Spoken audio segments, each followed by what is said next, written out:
नमस्कार। अगर कलयुग में सबसे लोकप्रिय देवी देवताओं में से कोई है तो वो हनुमान जी। आपको श्री कृष्ण की लोग आलोचना करते हुए मिल जाएंगे, श्री राम की लोग आलोचना करते हुए मिल जाएंगे, यहाँ तक कि लोग तो ब्रह्मा जी की भी आलोचना करते हैं। ब्रह्मा जी की आलोचना करता हुआ आपको शायद ही कोई मिलेगा। इसीलिए कलयुग में अगर कोई सबसे ज्यादा लोकप्रिय देव है तो वो हनुमान जी। एक बार श्री कृष्ण ने अर्जुन से कहा कि मुझे पूजा करनी है, जाओ फूल लेके आओ। अर्जुन एक वन में जाते हैं, उस वन का नाम होता है कदली वन। वहां पर हनुमान जी सो रहे होते हैं। अर्जुन उस वन में जाकर फूल तोड़ना शुरू कर देते हैं। जैसे ही हलचल होती है हनुमान जी जाग उठते हैं। हनुमान जी अर्जुन को रोकते हैं और पूछते हैं कौन हो और यहाँ पर क्या कर रहे हो। अर्जुन जवाब देते हैं, मैं अर्जुन हूँ और पूजा के लिए फूल तोड़ रहा हूँ। हनुमान जी ने कहा, पूजा अच्छी बात है, कर रहे हो पूजा कर रहे हो, लेकिन चोरी करके पूजा कर रहे हो। मैं यहाँ पर सो रहा था, एक बार मुझसे पूछ लेते फूल तोड़ने से पहले। अर्जुन ने कहा, इसमें पूछना क्या, आप सो रहे थे और मैंने आपको जगाना उचित नहीं समझा और यहाँ पर मैंने फूल तोड़ना शुरू कर दिए और पूजा के लिए तोड़ रहा हूँ। हनुमान जी कहते हैं, पूजा करनी अच्छी बात है, लेकिन चोरी करके पूजा करोगे, वैसे किसको करनी है पूजा। अर्जुन कहते हैं, श्री कृष्ण को पूजा करनी है। हनुमान जी थोड़ा सा हंसते हैं और कहते हैं, जितने चाहिए उतने फूल ले जाओ। तो अर्जुन ने कहा, महाराज हंसते क्यों हो। हनुमान जी कहते हैं, जिसका भगवान ही चोर हो उसके भक्त को चोरी करने से पहले किसकी इजाजत लेनी होगी। अर्जुन को इस बात पे गुस्सा आ गया। अर्जुन ने कहा, अच्छा हमारे भगवान चोर और आपके भगवान वानरों और भालुओं से उन्होंने पुल बनवा दिया, एक बाण चलाते और पुल तैयार कर देते। हनुमान जी ने कहा, अच्छा बाणों का बनाया हुआ पुल हमारे सामने टिक जाता। अर्जुन ने कहा, बिल्कुल टिक जाता, मैं पुल बनाता हूँ, आप उस पर भले लाखों वानर चढ़ा दो, कुछ नहीं होगा। हनुमान जी ने कहा, चलो ठीक है, लग गई शर्त तुम्हारी और हमारी। राम जी के बनाए हुए पुल पर लाखों वानर चढ़े थे। तुम एक काम करो, तुम एक पुल बनाओ और तुम्हारे पुल पर राम जी का केवल एक ही वानर चढ़ेगा।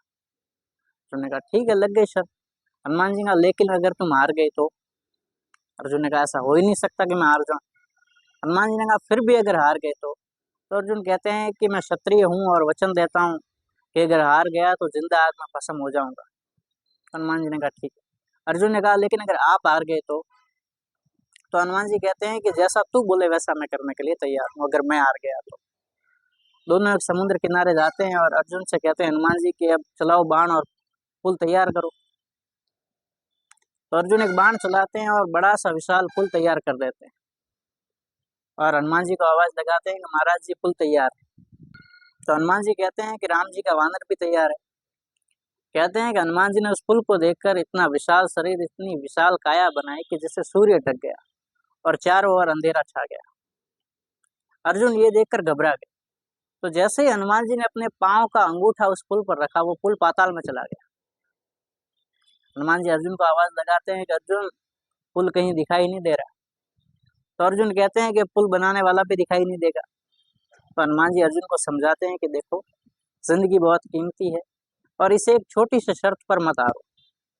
जिंदगी बहुत अमूल्य है, इसे जियो आराम से। और तुम्हारे बीच में हमारे जो भी मुकाबला हुआ वो किसने देखा है, मैं भी भूल जाता हूँ, तुम भी भूल जाओ। अर्जुन ने कहा, नहीं, क्षत्रिय हूँ, अपने वचन का पक्का हूँ, आग में तो जल के मरूंगा मैं आज। तो कहते हैं हनुमान जी मन ही मन श्री कृष्ण को याद करते हैं और कहते हैं कि प्रभु अब मामला मुझसे संभाला नहीं जा रहा, आप आइए। तो श्री कृष्ण ब्राह्मण का वेश लेके वहां पर पहुंच जाते हैं और अर्जुन को रोकते हैं। अर्जुन से कहते हैं, ये क्या कर रहे हो, ये आग क्यों जलाई है।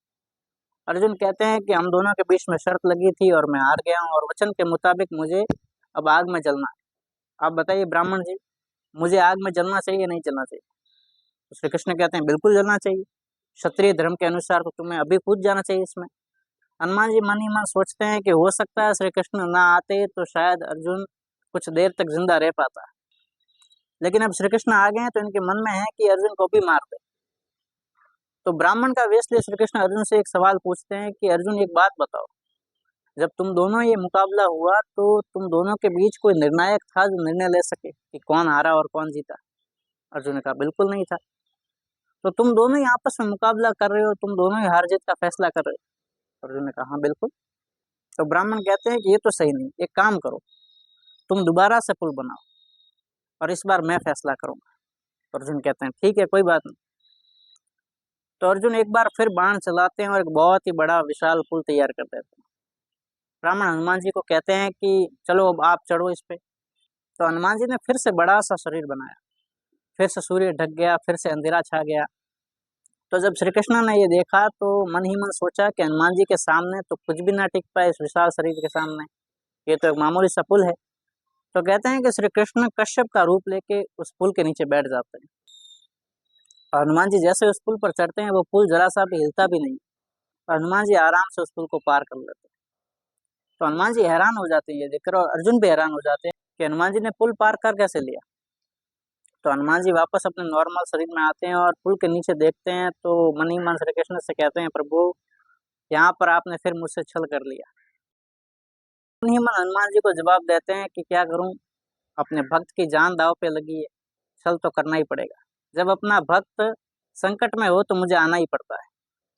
तो हनुमान जी कहते हैं ठीक है, मैं तो सहन कर लूंगा, अर्जुन ज्यादा से ज्यादा क्या ही सजा दे देगा मुझे। हनुमान जी का हमेशा से मन बहुत बड़ा रहा है और उन्होंने सबको माफ किया है।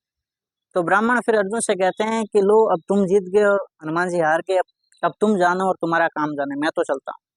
इतना कहकर वो ब्राह्मण वहां से निकल जाता है, और श्री कृष्ण अपने सामान्य रूप में आकर अर्जुन के पास आ जाते हैं और फिर पूछते हैं अर्जुन से कि मैंने तुम्हें फूल लेने के लिए भेजा, तुम इतनी देर तक यहाँ पर क्या कर रहे हो। तो अर्जुन कहते हैं श्री कृष्ण से कि ये शर्त लगी थी हम दोनों के बीच में, और हनुमान जी बाहर गए हैं और अब मुझे उनसे कुछ भी करवाना हो वो करवा सकता हूँ। तो श्री कृष्ण अर्जुन को रोकते हैं कि रुको, अभी हनुमान जी से कुछ मत करवाओ, सही समय आने दो, हनुमान जी की तुम्हें बहुत ज्यादा जरूरत पड़ेगी। तो अर्जुन कहते हैं मुझे इनकी क्या ही जरूरत पड़ेगी। श्री कृष्ण कहते हैं नहीं रुको, भविष्य में जरूर इनकी जरूरत पड़ेगी। कहते हैं जब महाभारत का युद्ध चालू हुआ तो उस वक्त श्री कृष्ण अर्जुन से कहते हैं कि चलो अब उस वानर को लेके आते हैं। तो अर्जुन कहते हैं कि इस युद्ध में उस वानर का क्या काम, मैं नर हूं, वो वानर इस युद्ध में क्या ही कर लेगा। तो श्री कृष्ण अर्जुन से कहते हैं कि उनके सामने तुझे नारायण की जरूरत पड़ गई थी, अगर नारायण ना होते तो आज तू ना होता उनके सामने। तो श्री कृष्ण और अर्जुन हनुमान जी को लेने जाते हैं। हनुमान जी श्री कृष्ण जाकर कहते हैं कि चलो महाभारत का युद्ध चल रहा है और आपको वहां पर आना है। हनुमान जी कहते हैं कि मुझसे युद्ध तो होगा नहीं, मुझे ले जाकर क्या करोगे आप। तो श्री कृष्ण कहते हैं कि आप बस हमारे साथ चलो, आपको युद्ध नहीं करना है। तो हनुमान जी का ठीक है आ जाऊंगा, लेकिन मेरी एक शर्त है। तो श्री कृष्ण कहते हैं क्या शर्त है बोलो। तो हनुमान जी कहते हैं कि मैं तो भक्तिमान आदमी हूँ, बिना भक्ति के रह नहीं सकता, मुझे भक्ति चाहिए होती है। तो श्री कृष्ण कहते हैं वहाँ युद्ध में भक्ति करेंगे या युद्ध करेंगे। तो हनुमान जी कहते हैं वो तो मुझे नहीं पता, वहां तो हमारे राम जी हमें युद्ध में भी ज्ञान देते थे, मुझे तो भक्ति चाहिए। तो श्री कृष्ण कहते हैं ठीक है कुछ करेंगे आपका, आप साथ तो आओ। तो कहते हैं कि अर्जुन का तो बहाना था, श्री कृष्ण ने भगवत गीता तो हनुमान जी को सुनाना था। तो जब महाभारत का युद्ध शुरू होता है तो हनुमान जी अर्जुन के रथ पर एक ध्वजा के रूप में विराजमान हो जाते हैं, इसीलिए अर्जुन के रथ का नाम कपि ध्वज रखा गया था। तो जब अर्जुन का कर्ण से मुकाबला हुआ तो जब अर्जुन बाण चलाता था तो कर्ण का रथ कोसों दूर जाता था, लेकिन जब कर्ण बाण चलाता था तो अर्जुन का रथ हिलता नहीं था। तो ये सब देख के अर्जुन श्री कृष्ण से कहते हैं कि नीचे देखो हमारा रथ हिलता नहीं है।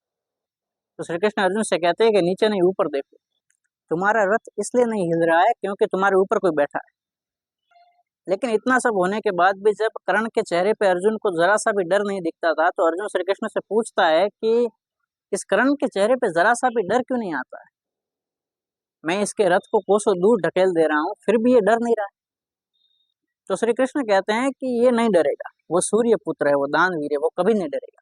उस पर एक कवि ने कुछ लाइनें बहुत ही शानदार कही हैं कि हे पार चलाओ बाण सुनो ये कर्ण नहीं डरने वाला है, सूर्य पुत्र वो दानवीर वो काल को भी हरने वाला। अर्जुन का जब बाण छूटा कर्ण का रथ कोसों दूर गया, जब कर्ण ने ताना बाण तो शायद वो था ये भूल गया, है वीराज सरकार स्वयं ही कर्ण कितने बाण चलाएगा, सूर्य को जो थे निगल गए क्या सूर्य पुत्र टिक पाएगा। हनुमान जी बचपन में सूर्य को निगल गए थे तो उनके सामने सूर्य के पुत्र क्या ही टिक पाएगा। तो कहते हैं कि जब महाभारत का युद्ध समाप्त होता है और श्री कृष्ण अर्जुन से कहते हैं कि उतरो रथ से, तो अर्जुन श्री कृष्ण से पूछते हैं कि आप क्यों नहीं उतरते। तो श्री कृष्ण कहते हैं कि मैं नहीं उतर सकता, बात को समझो, तुम उतरो। तो पहली बारी में अर्जुन उतरते हैं और फिर श्री कृष्ण उतरते हैं, और तीसरी बारी में श्री कृष्ण हनुमान जी को इशारा करते हैं कि अब आपका रोल खत्म होता है। तो जैसे हनुमान जी उस ध्वजा से बाहर निकलते हैं तो वो रथ जल जाता है पूरा पूरा। तो अर्जुन श्री कृष्ण से पूछते हैं कि ये रथ आखिर जल कैसे गया। तो श्री कृष्ण कहते हैं कि जल तो बहुत पहले गया था, ये तो बचा रखा था उसने। तो हनुमान जी का साया जिस किसी पर भी हो उसका कोई कुछ नहीं बिगाड़ सकता। धन्यवाद।